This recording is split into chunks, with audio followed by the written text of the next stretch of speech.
Hello मेरे प्यारे बच्चों, कैसे हो आप सभी लोग। आशा करता हूं कि आप सभी लोग बहुत ही ज़्यादा स्वस्थ और अच्छे होंगे। जो हमारे पेपर आज केमिस्ट्री का पेपर है, हमारे सब्जेक्ट का पेपर है, बच्चे हमारे पेपर देने गए हैं, बहुत तन्मयता से पेपर दे रहे हैं। उनको कोई टेंशन नहीं हो रही, कोई दिक्कत नहीं हो रही, आराम से पेपर देने जाएंगे क्योंकि हमने उनको इतना मटेरियल दे दिया है टेलीग्राम पे, व्हाट्सएप पे। तो सब आशा करता हूँ कि सभी लोग हमसे जुड़ गए होंगे और जुड़ने के बाद जो आज की क्लास हमारी कंटिन्यू होनी है वो हमारे 6, 7, 8 वाले बच्चों के लिए होने वाली है और हाई स्कूल इंटर तक भी इम्पॉर्टेंट है। तो किसी के लिए इंग्लिश किसी को काटती नहीं है। जो नहीं पढ़ता है, जो हमारे बुजुर्ग हैं, उनके लिए भी बड़ी इंपॉर्टेंट है। जो नहीं पढ़ते उनके लिए भी तो इम्पॉर्टेंट है, इंग्लिश बहुत ज़रूरी है। तो हमने प्रेजेंट या पास्ट या फ्यूचर या टेंस के बारे में मोटा मोटी इंट्रोडक्शन दिया था। इसके बाद अब हम एक एक को सब लड़कों का बायोडाटा पढ़ेंगे। तो सबसे पहले प्रेजेंट इंडिफिनिट का पढ़ना है। तो प्रेजेंट इंडिफिनिट टेंस का पढ़ने के लिए सबसे पहले इसकी पहचान देखो कि हिंदी वाक्यों के अंत में ता है, ती है, ते हैं आता है। इसके बाद राम बाजार जाता है, सीता किताब पढ़ती है, ती है। मेन वर्ब जो क्रिया होगी तुम्हारी उसमें ता ती चपका होगा। तो सबसे पहले अगर वाक्य अफर्मेटिव है तो कुछ बिल्कुल टेंशन नहीं लेना। सब्जेक्ट लगाओ, उसके बाद मेन वर्ब लगाओ, उसके बाद ऑब्जेक्ट लगा दो। सब्जेक्ट लगाओ, मेन वर्ब लगाओ, ऑब्जेक्ट लगा दो। सब्जेक्ट लगाओ, मेन वर्ब लगाओ, ऑब्जेक्ट लगा दो, बस हो गया। ऑब्जेक्ट वह होता है जिस पर काम किया जाता है। मैंने तुमको मारा तो मैं हूँ सब्जेक्ट, मैं तुमको उसड़ दिए तो तुम हो ऑब्जेक्ट, मैं हूँ सब्जेक्ट। और जो क्रिया बीच में हुई है, मैंने तुमको प्यार किया, मैंने तुमको मारा, मैंने तुमको दुलार किया, मैंने तुमको लात मार दी, तो जो बीच में क्रिया मैंने की, जो बार बार क्रिया बदल रही है, हम तुम एक है, सब्जेक्ट ऑब्जेक्ट एक, बीच में जो क्रिया बदल रही है इसको इसी को क्रिया कहते हैं ना। हाँ, तो इतनी सी बात समझ गए। इसके बाद देखो बच्चों, सब्जेक्ट, मेन वर्ब और ऑब्जेक्ट। तो राकेश रीड्स, मेन वर्ब बीच में, ये वाला पोर्शन जो लास्ट में है उसको बीच में, जो सबसे लास्ट में उसको और सब्जेक्ट के पहले। देखो ये यही हेल्पिंग वर्ब यही होती है, ये समझ के चलो। तो राकेश रीड्स बुक। इसके बाद अगर इसका निगेटिव आ जाए, अच्छा इसमें ये भी लिखा है कि अगर वाक्य सिंगुलर है तो डज लगाओ, अगर वाक्य बहुवचन में मतलब सब्जेक्ट बहुवचन है तो क्या करें, उसके साथ सिंगुलर, सिंगुलर के साथ डज, मतलब सब्जेक्ट के बाद सिंगुलर है तो डज और प्लूरल है तो डू लगाएंगे। सब्जेक्ट, हाँ ये सब हो गया। इसके बाद अब निगेटिव इसका समझो। अच्छा एक चीज़ और समझो, ये लिखा कैसे रखा है भाई, ले से अभी हम रिकॉर्ड कर रहे थे क्लास और हमने रिकॉर्डिंग ऑन ही नहीं करी थी, ऐसे बर्रा रहे थे।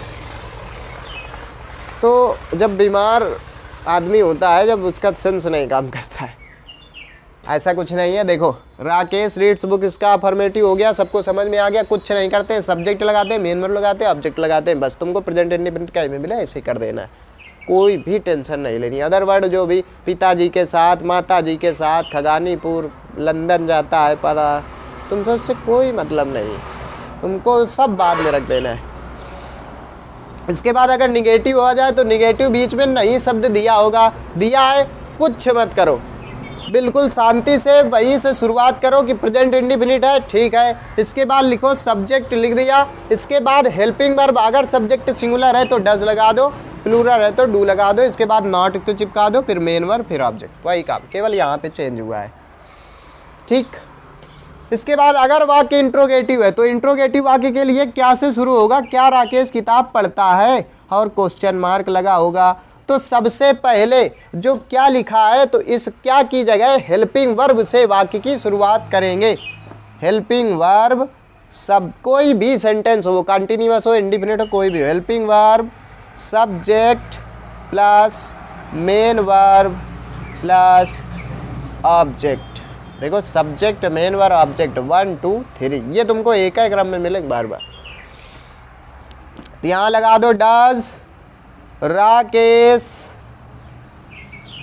रीड, मैं बिल्कुल वही लिखता जा रहा हूँ बस और कुछ नहीं कर रहा हूँ, बुक, क्वेश्चन मार्क लगा दिया। लो मेरा रूल के हिसाब से मैंने सेंटेंस की इंग्लिश बना। ये नहीं होता है कि इसकी इंग्लिश, या हम समस्या समझो बच्चों की कहाँ होती है, हम बच्चों को दिल से गहराई से समझते, बच्चे गलती कहाँ करते हैं। इसकी इंग्लिश यहाँ बना देंगे, इसकी इंग्लिश यहाँ बना देंगे, इसकी इंग्लिश यहाँ बना देंगे, ले बन गया सेंटेंस। ऐसा नहीं होता है, नियम होता है ये तुमको दिमाग में बात घुसेड़नी पड़ेगी, याद करना पड़ेगा, इसकी कोई ट्रिक नहीं है। बेसिक पढ़ने के लिए कोई ट्रिक नहीं है, ये समझ के बच्चों चलो कि कोई मास्टर आएगा और तुमको धुआंधार कोई ट्रिक बता देगा और तुम बना के चिपका के बिल्कुल सेंटेंस को उड़ा दोगे, ऐसी कोई ट्रिक नहीं होती। ये भाषा है, इसमें नियम होती। संस्कृत एक भाषा है, उसमें नियम शर्तें होती, ऐसे नहीं पढ़ा जाता। इसकी इंग्लिश इसके नीचे नहीं बनेगी, वो नियम है कि सब्जेक्ट, अब देखो इसकी इंग्लिश इसके नीचे बनी है क्या ना, वो नियम है कि जब क्वेश्चन वर्ड पहले आ जाएगा तो हेल्पिंग वर्ब लगाएंगे, ना कि इसकी इंग्लिश यहाँ चिपका देंगे। ठीक, अब डबल इंट्रोगेटिव आ जाए तो क्या करेंगे, यही दिख रहा है नीचे, हाँ अभी है थोड़ी सी जगह।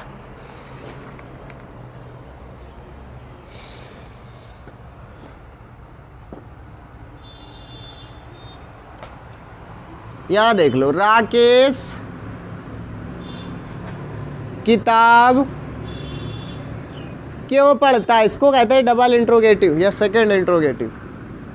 क्यों पढ़ता है, क्यों पढ़ता है भाई, तो ये जो क्यों है ना, यही तुमको अतरंगी दिख रहा है अलग, तो इस क्यों को उठा करके सबसे पहले पटक दो। जैसे तुम्हारे घर में कोई रिश्तेदार आए, मैंने कल भी ये बात बताई थी कि कोई आए, अब तुम्हारी मान लो मार कूट हो जाए किसी के साथ, तो सबसे पहले तुम अपने रिश्तेदार को उठा के फेंक दो बाहर कि जाओ लड़ो जाके, उसको जूते लात पड़वाओ।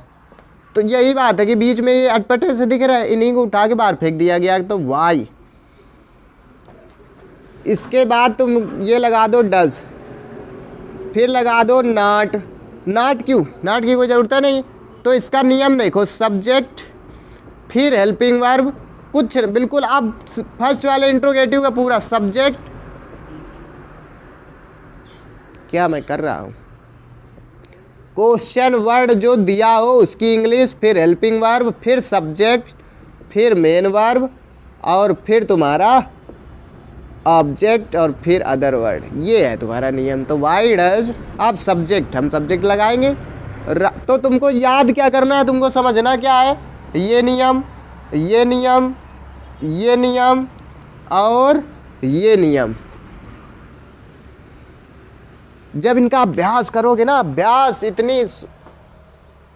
इतनी तेजी से अभ्यास, ऐसा अभ्यास करो कि तुमको ये चीज़ें बार बार देखनी नहीं पड़ेंगी, तो अभ्यास से ये चीज़ें आएंगी। ये थोड़े ना कि याद करो बार फिर भूल जाओ, इतने बार इन सेंटेंसों को बनाओ, इतनी बार कि तुमको इसकी ज़रूरत ही ना पड़े। आंख मीच के जैसे हम लोग बनाते हैं वैसे तुम भी बनाओगे, अभी छोटे हो ना तुम लोग। Why does not, why does Rakesh read book, ये इसमें क्वेश्चन मार्क लगा दो, बस ये हो गया आपका इंडिफिनिट, पूरा कंप्लीट हो गया। अब मैं सब में आपको ये पांचों नहीं बताऊंगा, अब मैं आपको सीधे कॉन्टिन्यूअस में लेके जाऊंगा, क्योंकि कॉन्टिन्यूअस में ऐसा नहीं होता है कि अफर्मेटिव में हेल्पिंग वर्ब लगती फिर नहीं लगती।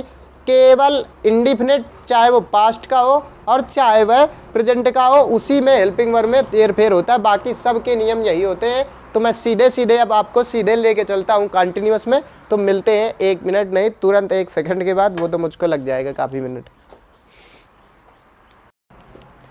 चलिए तो देखिए, अब आ जाओ प्रेजेंट कॉन्टिन्यूअस में। तो कॉन्टिन्यूअस जहाँ दिखा हो काम पूरा ना हो रहा हो, इम्परफेक्ट हो, तो रहा है, रही है, रहे हैं, ये मैं कल बता चुका हूँ। आज की क्लास में इसको बनाने का नियम देखो कि जैसे ही तुमको लास्ट में दिख जाए हिंदी वाक्यों के अंत में रहा है, रही है, रहे हैं, रहा हूँ, जा रहा हूँ, मैं खा रहा हूँ, मैं पानी पी रहा हूँ, मैं मैदान जा रहा हूँ, बीच में कोई समय आदि ना दिया हो, तो सबसे पहले हेल्पिंग वर्ब तुमको पता होनी चाहिए। तुरंत रहा रही को देखते ही हेल्पिंग वर्ब इसे मार की याद आ जानी चाहिए, आ गई, ठीक है। अब सिंगुलर है तो इसका प्रयोग, एम आई है तो एम का प्रयोग, और बहुवचन है तो आर का प्रयोग। इसके बाद तुरंत मेन वर्ब में आईएनजी लटका देनी है।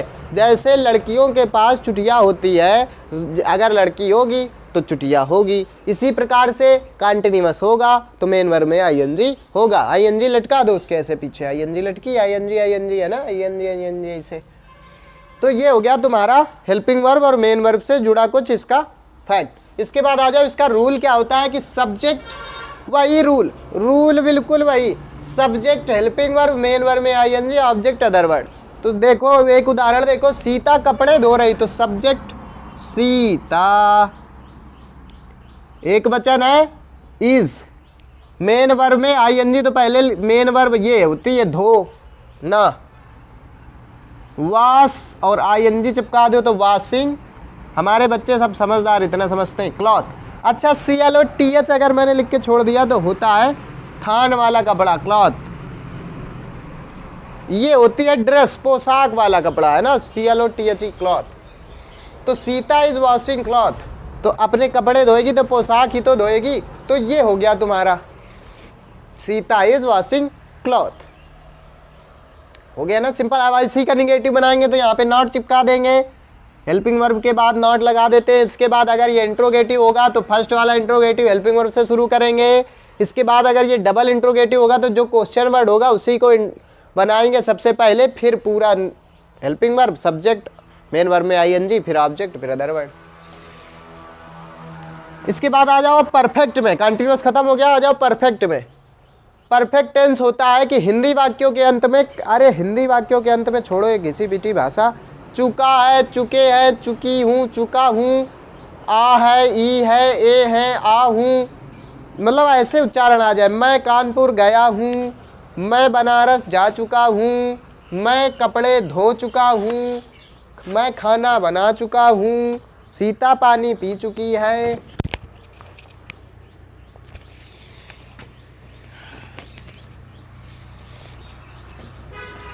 चलिए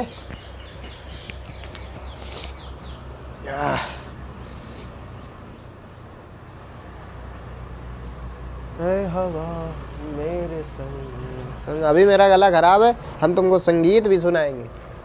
चलिए, राहुल ससुराल जा चुका है, सुनाएंगे। ये तुम्हारा फ्यूचर हो गया, हर एक बात का भी मैं तुमको टेंस बताता हूँ। ये हो गया प्रेजेंट इंडेफिनिट।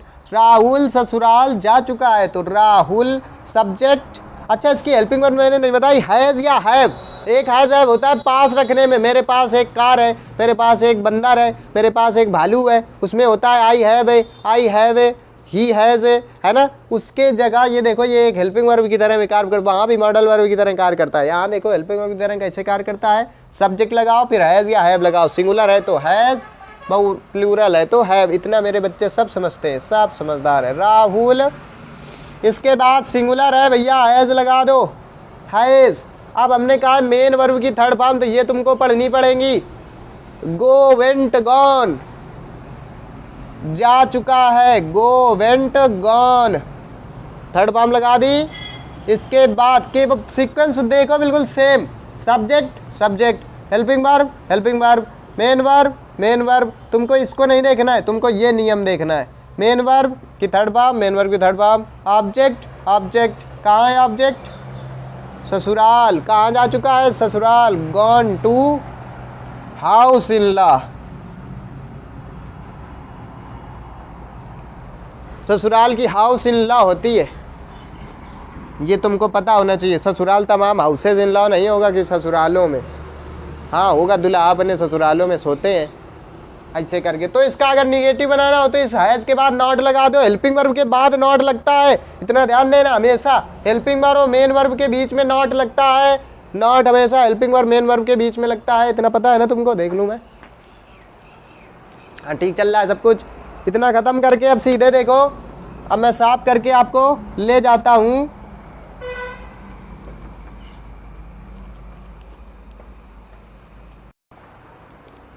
चलिए तो आ जाइए प्रेजेंट परफेक्ट कंटीन्यूअस में। प्रेजेंट परफेक्ट कंटीन्यूअस के बाद इसमें होता क्या, इसमें कुछ नहीं होता है ये कंटीन्यूअस जैसा, रहा रही से ख़त्म होता है, रहा हूँ, रही है, रहा रहे, जो भी हो, है ना। कह के दिमाग ख़राब हो जाता है। फिर इसकी हेल्पिंग वर्ब क्या होती है, परफेक्ट में हैज़, और कंटीन्यूअस की बीन उठा लो तो हैज़ बीन, हैव बीन, अगर सिंगुलर है तो हैज़ बीन, बहुवचन है तो हैव बीन। इसके बाद रूल क्या है हमारा, बिल्कुल वही rule, subject, helping verb, main verb, ING, object. इसमें कुछ चीज़ बदल गई, थोड़ा सा जादू आ गया। देखो सिंस, फॉर और टाइम। सिंस फॉर क्या होता है, जब टाइम को डिनोट करने के लिए जो प्रीपोजिशन होता है सिंस या फॉर लगाया जाता है। तो सिंस किसके लिए आता है, जो निश्चित समय होता है, सुबह, शाम, रात, दोपहर। मैं 4 बजे सुबह से दौड़ रहा हूँ, है ना, ऐसे करके। मैं 50 घंटे रोज दौड़ता हूँ। तो ये तुम्हारा हो गया अनिश्चित समय। तो निश्चित और अनिश्चित में अंदर समझ गए।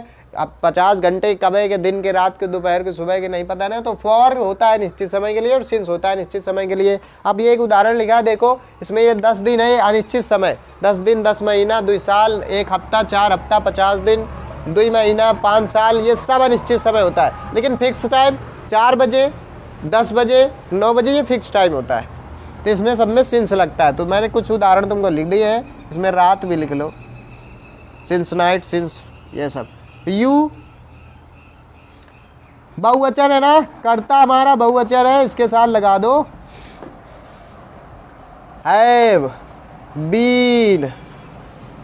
हेल्पिंग वर्ब हो गई। हेल्पिंग वर्ब के बाद हमको मेन वर्ब चाहिए। मेन वर्ब है हमारा जा रहे हो, जा रहे हो छोड़ के, जा रहे हो तो हो जाएगा गो।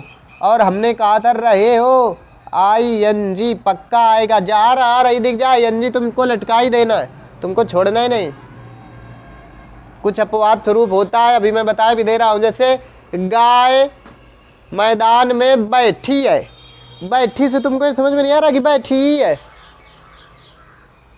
कंटिन्यूटी आ रही ना इसमें भी। तो कहीं कहीं ऐसे वाक्यों में भी ING लगती है तो वो अपवाद होता है। होते अंदर से बाहर से लड़का, अंदर से लड़की, वो अपवाद है ना, यही इसमें भी अपवाद है। गोइंग टू कानपुर, फॉर क्यों लगा दिया, क्योंकि ये अनिश्चित समय, फॉर 10 डेज। ऐसे सेंटेंस बनते हैं, इसका निगेटिव बनेगा तो हैव नॉट बीन, ये यहां पे लगेगा नॉट, हैव नॉट बीन, ठीक। और जब हेल्पिंग वर्ब पहले जाएगी तो हैव यू, इंट्रोगेटिव बता रहा हूं, हैव क्या तुम 10 दिन से कानपुर जा रहे हो, तो हैव यू बीन, ये उठ के जाएगा, ये यही मेन वर्ब के साथ हमेशा रहेगा, मेन वर्ब के साथ। ये इसका दोस्त है, इसका दोस्त है, ये इसके साथ रहेगा। जो भी कचड़ा आएगा सब इसके बीचों में आएगा, तेरे मेरे बीच में, है ना। बस हो गया आज का सेंटेंस आपका, ये प्रेजेंट खत्म हुआ। कल आएंगे पास्ट के साथ धमाकेदार, और जितना मैं बताता जा रहा हूँ उतनी जल्दी जल्दी आएगा।